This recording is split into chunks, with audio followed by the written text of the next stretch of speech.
Can you tell us about Going the Distance? What inspired you to write this book? Wow. When you think about that question itself, I had somebody ask me that very question, and I said, it's going to take me a whole day to answer this question. To really do the honors, and really, when we talk about no paths left behind, I have to go back to that little girl who fought the jaws of death on the day she was being delivered in the hospital bed. I wasn't meant to survive the birth.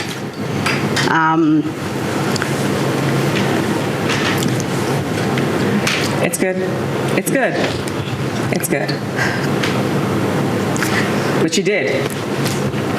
My name means miracle. Fadhwa means miracle. Whew, I didn't know it's going to get emotional. That's okay. My Emotions apologies. are fine. Yes. It's that little girl who fought through the jaws of death, never realizing that there's a potential, there's possibilities in her life to live through that challenge. And I think I didn't realize that experience would shape my entire life. I didn't think going the distance was possible while I was still in my mother's womb. But she survived, I survived. But the experience of the unconscious experience that shaped my entire life, the belief system and the emotions, completely shaped who I became, completely shaped the narrative that I held for myself, that I actually thought it was true. Earlier I said, we're here to rewrite our story. Mm-hmm. And I held on to a story that wasn't true for me for a very long time. And until I started doing this work, I realized the power of investing in oneself and taking time to resolve the inner conflicts that we hold, that we are not even aware of. That's what inspired. So I want to go back to that little girl who was named Miracle Child that didn't foresee this was possible. Yeah. That's amazing. I can say so many other things, but today, this is what feels authentic to me. That's amazing. Yeah. What message or central theme do you hope readers will take away from Going the Distance? Interesting enough, I came across a study a few days ago, and I just realized how things aligned. And the study it talks about 92% of people feel stuck.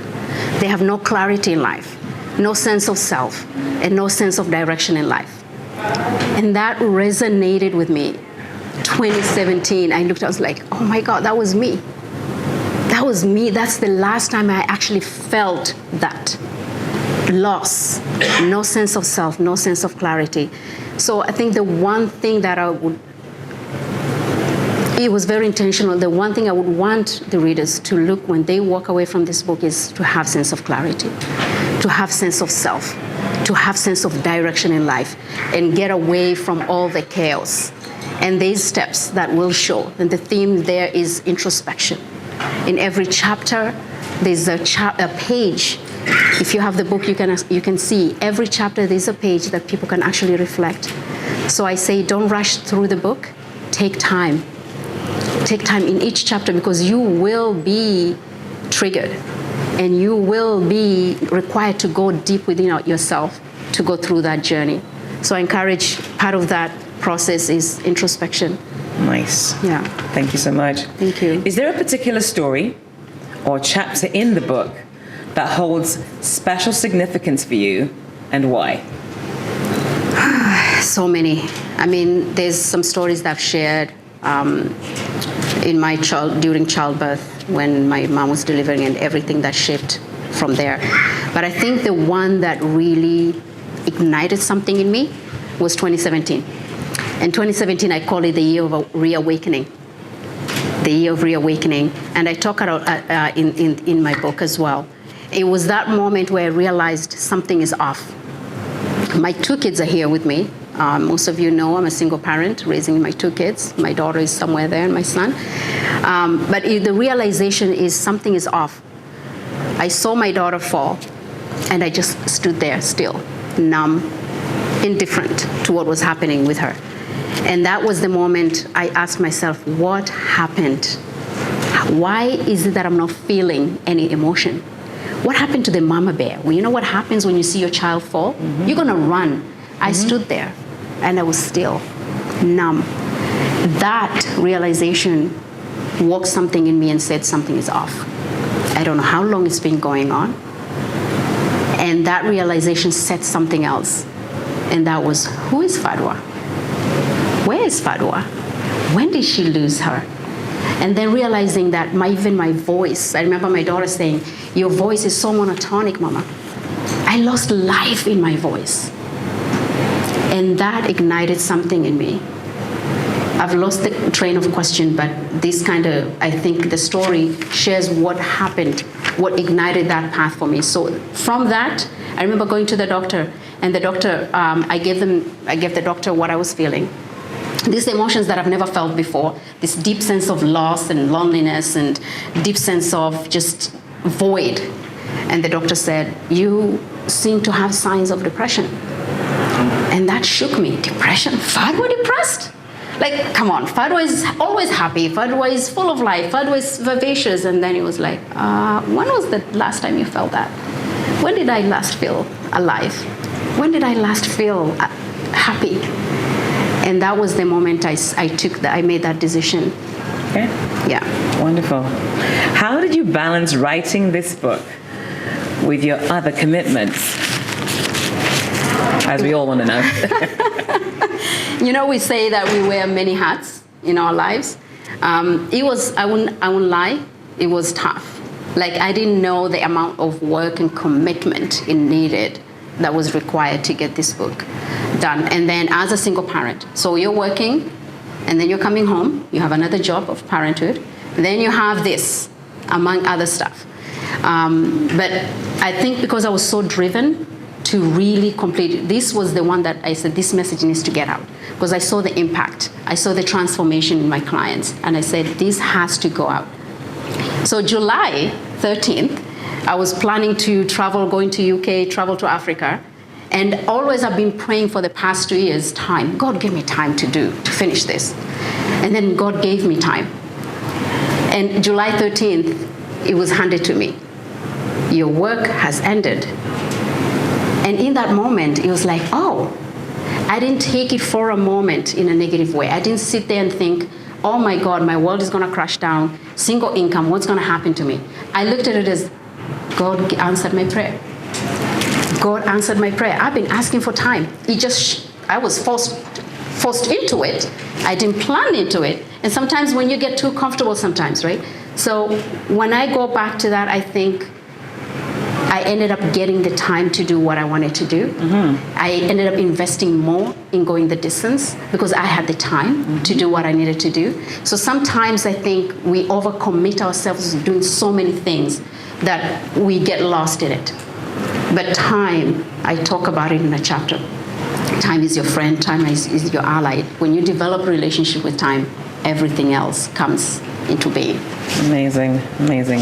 How do you hope Going the Distance will resonate with readers, especially those facing similar challenges or pursuing ambitious goals?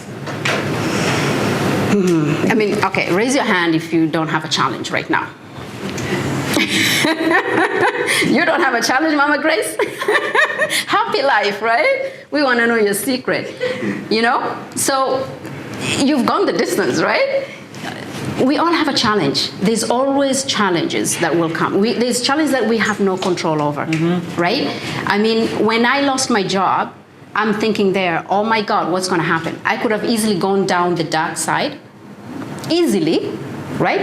Or I could have actually looked at my life and say, oh, here's an opportunity for me. My setback is not a setback, it's a setup. It's a redirection to do something greater. It's a redirection to follow and pursue my calling, my vision, the dreams that I've aspired to. So anytime anyone is facing challenge, not approach it from that mindset as a challenge, rather as an opportunity, possibility to explore. What is this moment trying to tell me? Oftentimes it's a redirection to your calling. Oftentimes it's a redirection to take you closer to your goals and aspirations. Have you had any feedback from readers that surprised you or deeply moved you?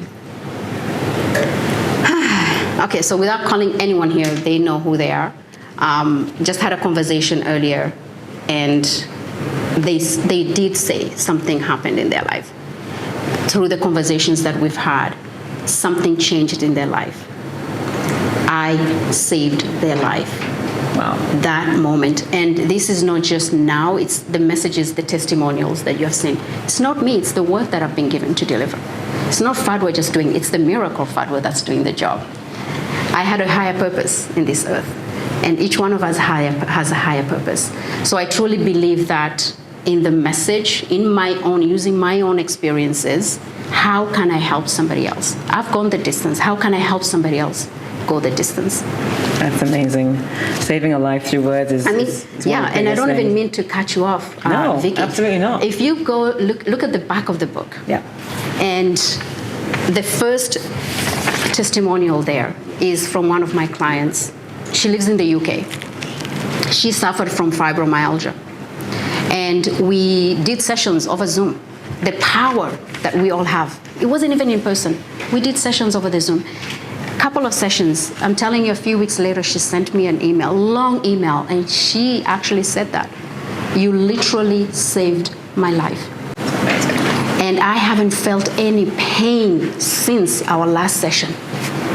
Fibromyalgia takes over your body, right? And it comes from trauma. And the book, the stories that I share here, and the